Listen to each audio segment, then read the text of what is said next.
Hi everyone, welcome to ఏకమఐఎస్ academy Hyderabad. So మనం discuss చేసుకునే కరెంట్ ఈవెంట్స్ ఉన్నాయి కదా, సో డైలీ కరెంట్ అఫైర్స్. ఇవాళ అయితే చాలా ముఖ్యమైన అంశాలు ఉన్నాయి, అవేంటో డిస్కస్ చేసుకుందాం. వీటితో పాటు చివరిలో ప్రిలిమ్స్ ప్రశ్నలు డిస్కస్ చేస్తాం కదా, 5 ప్రిలిమ్స్ ప్రశ్నలు తీసుకున్నాను ఇవాళ కూడా.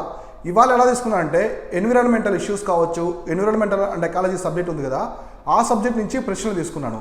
చూడండి, ఈ ప్రశ్నల్లో చాలా వెరైటీ ఆఫ్ ది క్వశ్చన్స్ అనేవి డిఫరెంట్ టైప్గా అడుగుతూ ఉంటారు. అవేముంటాయి ఇవాళ క్లియర్గా డిస్కస్ చేసుకుందాం. ఇవాళ ప్రతిరోజు ఇలానే మనము ప్రశ్నలు కరెంట్ అఫైర్స్ అనేది డిస్కస్ చేసుకుంటాం.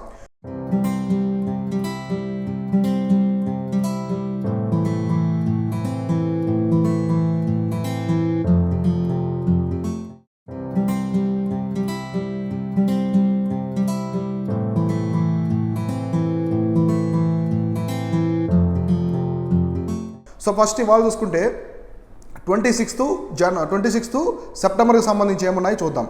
సో ఫస్ట్ వచ్చేసి ఇక్కడ నిర్మలా సీతారామన్ టు లాంచ్ ఈ లెర్నింగ్ ప్లాట్ఫామ్ భారత్ విద్య. సో భారత్ విద్య అనే ఒక ఈ లెర్నింగ్ ప్లాట్ఫామ్ అంటే ఎలక్ట్రానిక్ లెర్నింగ్ అంటే ఆన్లైన్ ఎడ్యుకేషన్ లాగా ఒక ప్లాట్ఫామ్ని అయితే స్టార్ట్ చేశారు. ఎవరు ప్రారంభించారంటే నిర్మలా సీతారామన్. ఈమె మనకి యూనియన్ ఫైనాన్స్ మినిస్టర్, కేంద్ర ఆర్థిక శాఖ మంత్రి. సో చూడండి, Bharat Vidya is first of its kind online platform which will offer both free and paid courses covering the various aspects of Indology about the art, architecture, philosophy, language, science. So ఇలా అనమాట. So ఇక్కడ వచ్చేసి ఈ విధంగా అయితే ఉంటుంది. మొత్తం వచ్చేసి ఏమేమి ఉంటాయంటే ఆర్టు, ఆర్కిటెక్చరు, ఫిలాసఫీ, అలానే లాంగ్వేజు, సైన్సు, ఇండోలజీకి సంబంధించి అంటే మన ఇండియాకి సంబంధించిన లాంగ్వేజ్ ఉంటాయి కదా, అంటే కొన్ని స్పెషలైజ్డ్ సబ్జెక్ట్స్ ఉంటాయి కదా అవన్నమాట. సో తర్వాత Bharat Vidya will have 6 courses at beginning the including so Veda Vidya, Bharatiya Dharmashastra, Sanskrit learning, 18 పర్వాస్ of the Mahabharata, fundamentals of the archaeology and Kalidasa and Bhasa. So మహాభాష వాళ్ళు ఉన్నారు కదా, వాళ్ళకి సంబంధించిన బుక్స్ అన్నీ కూడా ఇవి ఉంటాయన్నమాట, ఇందులో ఉంటాయి. సో ఈ భారత విద్యలో ఉంటాయన్నమాట. ఇందులో ఫ్రీ కోర్సెస్ ఉంటాయి, అలానే పెయిడ్ కోర్సెస్ రెండు ఉంటాయన్నమాట. సో మీరు ఫ్రీగా చదివే ఉంటాయి, అలానే మనీ పే చేసి బై చేయాల్సిన కోర్సెస్ కూడా ఉంటాయి. సో తర్వాత బివార్ఐ విల్ కొలాబరేట్ ది సో భారత విద్య ఉంది కదా, so will collaborate the Indian and foreign universities for awarding credit for it's courses. So ఇది ఇండియన్ యూనివర్సిటీస్తో అలానే ఫారెన్ యూనివర్సిటీతో కూడా కొలాబరేట్ అవుతుంది. ఈ గవర్నమెంట్ స్టార్ట్ చేసినట్టే భారత విద్య ఈ లెర్నింగ్ ప్లాట్ఫాము ఇండియన్ యూనివర్సిటీస్తో అలానే ఫారెన్ యూనివర్సిటీ కూడా కొలాబరేట్ అవుతుంది. తర్వాత so during the inaugural event, Finance Minister Nirmala Sitharaman announced that the course offered compared with the new education policy 2020. So మన ఇండియాలో న్యూ ఎడ్యుకేషన్ పాలసీ అయితే స్టార్ట్ చేశారు. ఆ education policy పరంగా ఇవన్నీ కూడా వాళ్ళు చెప్తున్నారు. ఇక్కడ గుర్తుపెట్టుకోండి, భారత విద్య అంటే ఈ లెర్నింగ్ ప్లాట్ఫామ్ అనమాట. ఇది నిర్మలా సీతారామన్ గారు స్టార్ట్ చేశారు. ఇందులో వచ్చేసి ఇండోలజీకి సంబంధించినవి అంటే మన ఇండియా స్టడీ చేస్తారు కదా అవన్నీ ఉంటాయి. ఆర్ట్ అండ్ ఆర్కిటెక్చర్ కావచ్చు, నెక్స్ట్ ఫిలాసఫీ, లాంగ్వేజ్, సైన్స్ ఇవన్నీ కూడా ఇందులో మిక్సింగ్గా ఉంటాయి అనమాట. అందులో మళ్ళీ పర్వాసు, మహాభారత యొక్క 18 పర్వాసు కావచ్చు, మనకి దర్శన శాస్త్ర, సాంస్క్రిట్, 18 పర్వాస్ of Mahabharata, fundamentals of archaeology ఇవన్నీ కూడా ఇందులో పార్ట్గా ఉంటాయి అనమాట. ఇదొకటి. సో నెక్స్ట్ చూడండి, జమ్మూ అండ్ కాశ్మీర్కి సంబంధించింది చాలా ఇంపార్టెంట్. ఇది Jammu and Kashmir observes the holiday on birth anniversary of the Maharaja Hari Singh. So Maharaja Hari Singh తెలుసా మీకు? ఈయన కాశ్మీరీ కింగ్ అనమాట. సో మనకి స్వాతంత్రానికి ముందు కాశ్మీరీ కింగ్గా ఉన్నారు. 1947 ఆ టైంలో ఈయన కాశ్మీర్కి రాజుగా ఉన్నారనమాట. సో ఈయన రాజుగా ఉన్న టైంలో ఏమైందంటే మొత్తం పాకిస్తాన్ నుంచి ఒక ట్రైబల్ మూమెంట్ అనేది వచ్చింది, అంటే rebellion. So Pakistan army terrorist based rebellion అనేది వచ్చింది. రావడం వల్ల వాళ్ళందరూ కూడా కాశ్మీర్ మీద దాడులు చేశారు, యుద్ధం ప్రకటించారు అనమాట. ఈ టైంలో కాశ్మీర్కి వాడిని ఎదుర్కొనే అంత శక్తి లేదు. అప్పుడు ఏం చేశారంటే వాళ్ళు ఇండియన్ గవర్నమెంట్తో సైన్ చేసుకున్నారు, ఇన్స్ట్రుమెంట్ ఆఫ్ యాక్సెస్ అని సైన్ చేసుకున్నారు. ఆ సైన్ ప్రకారం వచ్చేసి జమ్మూ కాశ్మీర్ అనేది డొమైన్ ఆఫ్ ఇండియా అయింది. సో ఇండియాలో అంతర్భాగం అనేది అయిందనమాట. అప్పటి నుంచి చూద్దాం. The Jammu and Kashmir administration has decided to declare Maharaja Hari Singh's birth anniversary and public holiday. So ఆయన ఒక బర్త్ యానివర్సరీని పబ్లిక్ హాలిడేగా ఇచ్చారు. So the announcement was made by the lieutenant governor Manoj Sinha. So ఎవరు? జమ్మూ అండ్ కాశ్మీర్ అనేది ఇప్పుడు యూనియన్ టెరిటరీ అంటే కేంద్ర పాలిత ప్రాంతం. దానికి ఎవరున్నారు? లెఫ్టినెంట్ గవర్నర్గా మనోజ్ సిన్హా గారు. Following is meeting with the delegation comprising the prominent political leaders of the members of యువ రాజ్పూత్ సభ, civil society members including the head of the transport union, Jammu and Kashmir transport union. వీళ్ళందరితో డెలిగేట్స్తో మీటింగ్ జరిగి ఈ విధంగా మహారాజా హరి సింగ్ యొక్క బర్త్ యానివర్సరీని హాలిడేగా అయితే ప్రకటించారు. ఇప్పుడు చూడండి, సో 1947లో 1947లో ఈ ఇన్స్ట్రుమెంట్ ఆఫ్ యాక్సెస్ అనేది సైన్ చేశారనమాట. హరిసింగ్ జవహర్లాల్ నెహ్రూతో సైన్ చేశారు. అప్పుడు మన ఇండియన్ ఆర్మీ అనేది అక్కడ ఎంటర్ అయ్యి కంప్లీట్గా ఆ మూమెంట్ని ఆపేసింది అనమాట. అక్కడి నుంచి ఈ విధంగా జమ్మూ అండ్ కాశ్మీర్ అనేది భారతదేశంలో అంతర్భాగంగా ఉండిపోయింది. సో తర్వాత ఇది ఒకటి. నెక్స్ట్ వచ్చేసి G4కి సంబంధించిన కొంచెం ఇన్ఫర్మేషన్ అయితే వచ్చింది. G4 కంట్రీస్ ఉన్నాయి కదా, సో చూడండి. G4 countries retired dates the UNSC reform. రీసెంట్గా నేను లాస్ట్ క్లాస్లో కూడా డైలీ కరెంట్ అఫైర్స్ క్లాస్లో కూడా నేను ఎక్స్ప్లెయిన్ చేశాను. G4 కంట్రీస్కి సంబంధించి డేటా అనేది ఎక్స్ప్లెయిన్ చేశాను. చూడండి ఇక్కడ the G4 grouping comprising India, Japan, Germany, Brazil expressed their concern over the lack of any meaningful forward movement on the long pending reform. So long pending reform అది UNSC అంటే United Nations Security Council. So and demanded urgency on the issue. అసలు ఏంటి ఈ G4 countries యొక్క objective ఏంటంటే, మనకి P5 అని ఉంటాయి, అంటే పర్మనెంట్ కంట్రీస్ ఉంటాయి అనమాట. ఇవి యునైటెడ్ నేషన్స్ సెక్యూరిటీ కౌన్సిల్లో పర్మనెంట్ మెంబర్స్, అంటే వీటో మెంబర్స్ అనమాట. అవి ఏవే ఉన్నాయంటే, సో మనకు వచ్చేసి UK, China, France, USA, so US, so ఫైనల్గా వచ్చేసి రష్యా. సో ఇవి వచ్చేసి అక్కడ P5 అంటే పర్మనెంట్ మెంబర్స్ అంటారు, పర్మనెంట్ మెంబర్ కంట్రీస్ అంటారు. ఇది మనకి ఐక్యరాజ్య సమితి భద్రతా మండలిలో వీటో మెంబర్స్ అనమాట. వీటికి వీటో పవర్ ఉంటుంది. మనం ఏదైనా గవర్నమెంట్ ఏదైనా అంటే కంట్రీ, ఇప్పుడు ఫర్ ఎగ్జాంపుల్ మన ఇండియా వచ్చేసి కొంతమందిని ఇంటర్నేషనల్ టెర్రరిస్ట్గా గుర్తించమని కొంతమంది నేమ్స్ని రెజల్యూషన్ని పాస్ చేసింది యుఎన్ఓలో. పాస్ చేస్తే ఇవి వీటో పవర్స్ ఉంటాయి కదా, ఇవి యాక్సెప్ట్ చేయాలి. ఖచ్చితంగా 5 యాక్సెప్ట్ చేయాలి. ఏ ఒక్కటి కూడా బ్లాక్ చేసినా అది ఫెయిల్ అయిపోద్ది అనమాట. కాబట్టి వీటో మెంబర్స్ చేయాలి. ఈ వీటో మెంబర్స్ ఈ P5లోకి మాకు కూడా సభ్యత్వం ఇవ్వండి అని చెప్పేసి ఈ గ్రూప్ 4 మెంబర్స్ అనేది అప్లికేషన్ అయితే పెట్టుకున్నాయి అనమాట. సో ఎప్పటి నుంచో అప్లై చేసాయి, కానీ దాని మీద ఎటువంటి రిప్లై అయితే లేదు ఇప్పటి వరకు కూడా. సో ఈ గ్రూప్ 4 ఏముంటాయంటే, ఈ గ్రూప్ 4 ఇవి వచ్చేసి India, Japan, Germany and Brazil అయితే ఉంటాయన్నమాట. సో ఇవన్నీ ఉన్నాయి. సో తర్వాత వచ్చేసి ఇంకోటి చూడండి, ఇక్కడ నెక్స్ట్ కరెంట్ ఈవెంట్ ఏమి ఇచ్చారంటే UCO. So UCO bank becomes the first lender to get RBI approves for the rupee trade. So rupee trade చేయడానికి ఫస్ట్ పర్మిషన్ వచ్చింది ఎవరికంటే UCO, యూకో బ్యాంక్ వచ్చింది. సో ఇది కూడా RBI నుంచి పర్మిషన్ వచ్చింది. చూద్దాం ఏంటో. So UCO bank has received the approval from the approval of the RBI of India, Reserve Bank of India, to open a special vostro account. So vostro account with the Gazprom bank on Russia for trade settlement in the Indian rupees. So trade settlement కూడా ఇప్పుడు వ్యాపారం చేశారు, అక్కడి నుంచి తెచ్చుకున్నారు. ఇప్పుడు recent Gazprom అంటే ఏంటి, రష్యాకి సంబంధించినటువంటి గ్యాస్ కంపెనీ అనమాట. రష్యాకి సంబంధించిన గ్యాస్ కంపెనీ వచ్చేసి Gazprom, చాలా ఫేమస్ కంపెనీ ఇది. సో Gazprom అనేది మనకి ఎక్కడ తెలిసిందంటే న్యూస్లో నోర్డ్ స్ట్రీమ్ అని ఒకటి స్టార్ట్ చేశారు యూరోపియన్స్, నోర్డ్ స్ట్రీమ్. సో నోర్డ్ స్ట్రీమ్ అనేది గ్యాస్ పైప్ లైన్ అనమాట. It's a gas pipe line from the Russia to Germany. Russia నుంచి జర్మనీ వరకు ఇది గ్యాస్ పైప్ లైన్. ఈ గ్యాస్ పైప్లో 50% వాటా వచ్చేసి Gazprom కంపెనీకి ఉంది. ఈ Gazprom అనేది రష్యా యొక్క గ్యాస్ కంపెనీ అనమాట. సో ఈ Gazprom బ్యాంక్ కూడా ఉంది. ఈ పేరుతోనే Gazprom బ్యాంక్ ఆఫ్ ఇండియాతో ఈ ఓస్త్రో అకౌంట్ అనేది ఓపెన్ చేసుకుని సో వాటితో ట్రేడింగ్ చేస్తున్నారు, రూపీతో ట్రేడింగ్ అనేది చేస్తున్నారు అనమాట. So for trade settlement in the Indian rupees. So UCO bank which is Kolkata based lender is the first bank to receive the regulatory approval from the decision of RBI to Indian bank to settle trade in the Indian rupee currently recently July. So అంటే ఈ విధంగా రష్యాతో Indian రూపీస్లో trading చేయడం కావచ్చు, ఈ trading రూపీలో trading చేయడం అనేది ఫస్ట్ పర్మిషన్ వచ్చింది ఎవరికంటే UCO బ్యాంక్ అయితే వచ్చిందనమాట. ఎక్కడి నుంచి RBI. ఈ UCO బ్యాంక్ అనేది కోల్కతా బేస్డ్ బ్యాంకు. సో గుర్తుపెట్టుకోండి, ఇక్కడ Gazprom అనేది రష్యన్ యొక్క గ్యాస్ కంపెనీ, అలానే Gazprom బ్యాంక్ కూడా ఉంది రష్యాలో. ఇవి important. So next current event ఏముందో చూద్దాం. నెక్స్ట్ వచ్చేసి India to invest A $13 billion for the 4G 5G connectivity to every village. So ఇండియాలో వచ్చి ప్రతి విలేజ్కి ఇప్పుడు మనకి 5G అనేది నెట్వర్క్ అనేది వస్తుంది.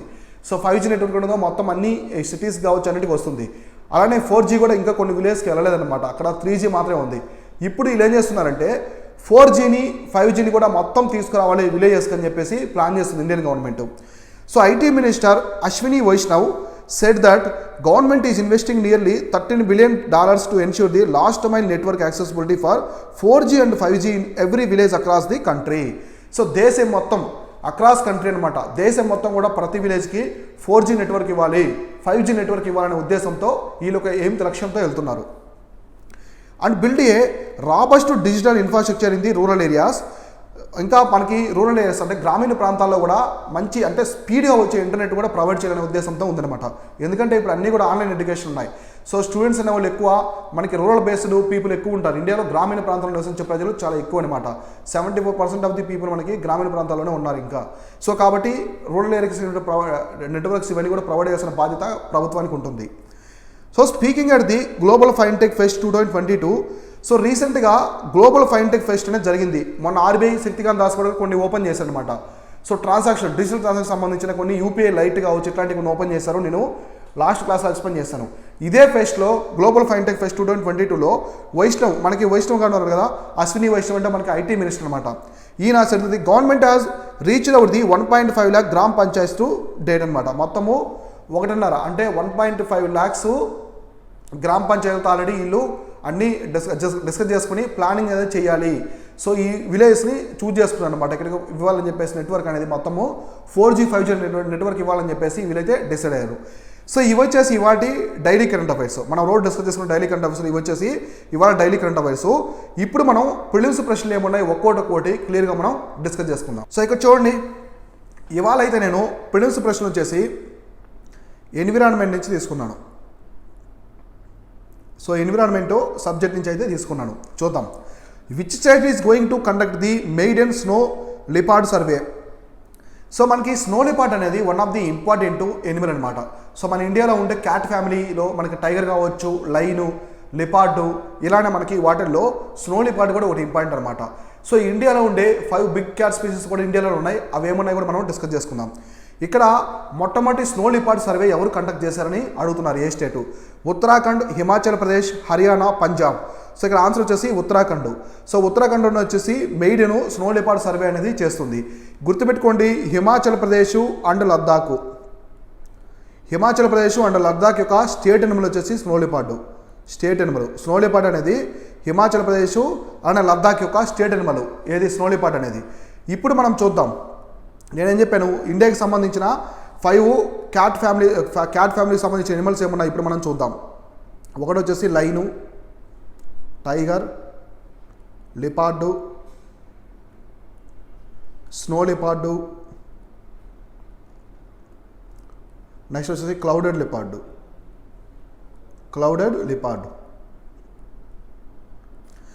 సో 5 క్యాట్స్ అనమాట. ఇండియాకి సంబంధించిన 5 క్యాట్ ఫ్యామిలీస్. ఈ 5 క్యాట్ ఫ్యామిలీస్ ఉండే ఒకే ఒక దేశం ఏదంటే భారతదేశం. ఇండియాలోనే ఉన్నాయన్నమాట ఈ 5 క్యాట్. ఇప్పుడు చూడండి, మనకి సవర్ణాలో టైగర్స్ ఉన్నాయా? లేవు.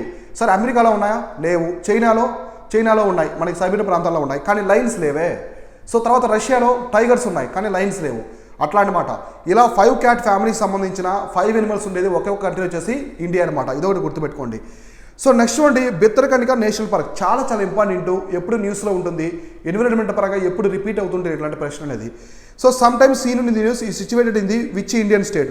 సో ఇది ఏ ఇండియన్ స్టేట్లో ఉందని అడుగుతున్నారు అనమాట.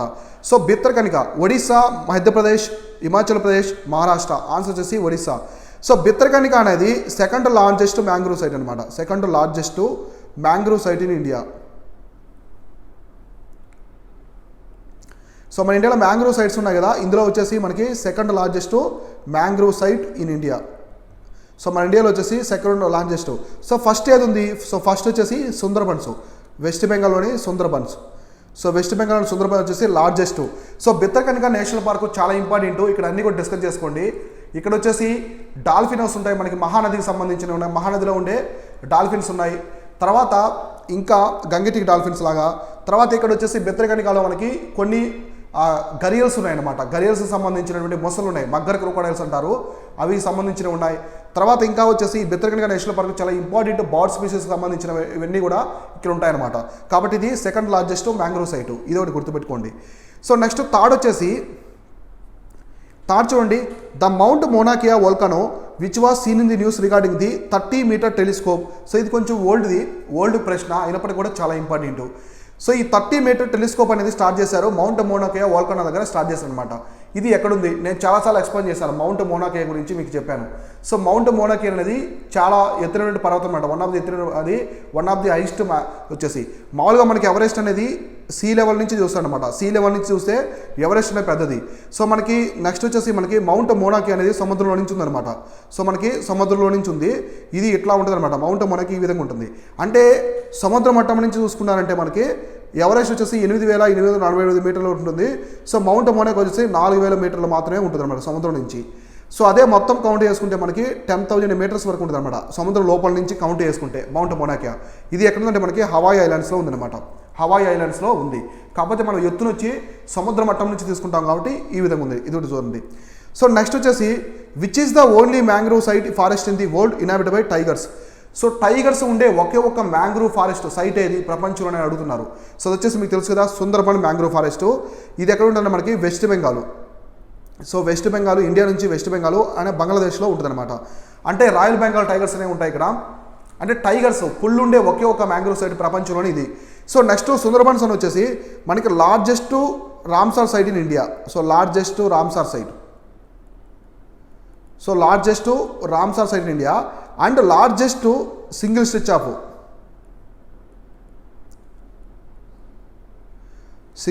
ఆఫ్ హాలోపైట్స్ మ్యాంగ్రూవ్ సైట్స్ అనమాట. Halophytes mangrove halophyte site. అంటే హాలోపైట్స్ అంటే ఏంటి? సాల్ట్ లవింగ్ ట్రీస్ అనమాట. సాల్ట్ టోలరెంట్ ట్రీస్ అంటారు కదా. Salt loving trees, salt tolerant trees. ఇట్లా సాల్ట్ అంటే మనకి సముద్రం నుంచి కనెక్ట్ ఉంటుంది కదా మ్యాంగ్రూవ్ ఫారెస్ట్ బెంగాల్ నుంచి. కాబట్టి సాల్ట్ వాటర్ ఉంటాయి. సాల్ట్ వాటర్ని తట్టుకునే చెట్లు ఎక్కువ ఉంటాయి అనమాట అక్కడ వచ్చేసి. అట్లాంటివి ప్రపంచంలో మనం చూసుకుంటే ఇదే లార్జెస్ట్ అనమాట ఫారెస్ట్ ఈ విధంగా. సో నెక్స్ట్ ఇది చూడండి. ఇవన్నీ కూడా చాలా ఇంపార్టెంట్ ప్రశ్నలు. ఇక్కడ ఎన్ని పాయింట్స్ అనేది కవర్ అవుతున్నాయో. తర్వాత చూస్తే 5th ప్రశ్న, లాస్ట్ ప్రశ్న. The which country has spotted the royal Bengal tiger at the altitude of the 3,000 metres at the sea level. So మామూలుగా మనకి రాయల్ బెంగాల్ టైగర్స్ అనేవి దోద్వా నేషనల్ పార్క్లో ఉన్నాయి. తర్వాత మనకి Kanha forest, Kanva tiger reserve, మనకి సుందర్బన్స్, ఇక్కడంతా కూడా మనకి రాయల్ బెంగాల్ టైగర్స్ అనేవి ఉన్నాయి. కాకపోతే 3,000 అడుగుల ఎత్తులో, సో 3,000 మీటర్ల ఎత్తులో రాయల్ బెంగాల్ టైగర్ ఉండే నేషనల్ పార్క్స్ కావచ్చు, టైగర్ రిజర్వ్స్ ఏ దేశంలో ఉన్నాయని అడుగుతున్నారు. సో చూడండి, ఆల్మోస్ట్ ఇవి 300 మీటర్స్ అంటే ఖచ్చితంగా హిమాలయస్ అయ్యే ఉంటాయి. ఖచ్చితంగా వచ్చేసి హిమాలయస్ ప్రాంతానికి సంబంధించినవి ఉంటాయి. కాబట్టి ఇక్కడ కీవర్డ్ వచ్చేసి హిమాలయాస్. సో హిమాలయస్ కాబట్టి బ్రెజిల్లో హిమాలయస్ లేవు, మనకి సౌత్ ఆఫ్రికా హిమాలయస్ లేవు. ఈ రెండు క్యాన్సిల్. మనకి Nepal, India. So Dudhwa National Park ఉంది. తర్వాత మనకి ఇండియా కూడా ఉంది, కానీ నేపాల్ అనమాట. సో నేపాల్ వచ్చేసి ఇక్కడ ఆన్సర్. సో నేపాల్ హిమాలయస్లో 3,000 మీటర్ల ఎత్తులో ఈ రాయల్ బెంగాల్ టైగర్స్ అనేవి ఉన్నాయన్నమాట. సో మనకి ఇండియాలో వచ్చేసి దోద్వా నేషనల్ పార్క్ గుర్తుపెట్టుకోండి. సో దోద్వా నేషనల్ పార్క్ ఇది యూపీలో ఉంటుంది, టెరాయ్ బెల్ట్లో. సో యూపీలోని టెరాయ్ బెల్ట్లో ఉంటుంది అనమాట, Terai forest. So Dudhwa National Park, Kanha Tiger Reserve వచ్చేసి మధ్యప్రదేశ్. సో తర్వాత ఇంకా వచ్చేసి మనకి సుందర్బన్స్ టైగర్ రిజర్వ్ అంటే మ్యాంగ్రూవ్ ఫారెస్ట్ ఇది వచ్చేసి వెస్ట్ బెంగాల్. సో ఇక్కడ వచ్చేసి మనకి రాయల్ బెంగాల్ టైగర్ అనేది ఉందన్నమాట. రాయల్ బెంగాల్ టైగర్ అనేది national Animal of the Bangladesh. India కాదు, ఇండియాకి వచ్చి ఓన్లీ టైగరే. ఈ పాయింట్ గుర్తుపెట్టుకోండి. సో రాయల్ బెంగాల్ టైగర్ అనేది national Animal of the Bangladesh. So ఈ విధంగా ఇవన్నీ కూడా గుర్తుపెట్టుకోండి, ఎగ్జామినేషన్కి చాలా ఇంపార్టెంట్. సో ఇవి వచ్చేసి ఇవాళ డైలీ కరెంట్ అఫైర్స్, అలానే 5 ప్రిలిమ్స్ ప్రశ్నలు. రేపు ఇంపార్టెంట్ డైలీ కరెంట్ అఫైర్స్ ఏమున్నాయి, ప్రిలిమ్స్ ప్రశ్నలు ఏమున్నాయి మనం క్లియర్గా డిస్కస్ చేసుకుందాం. Thank you all.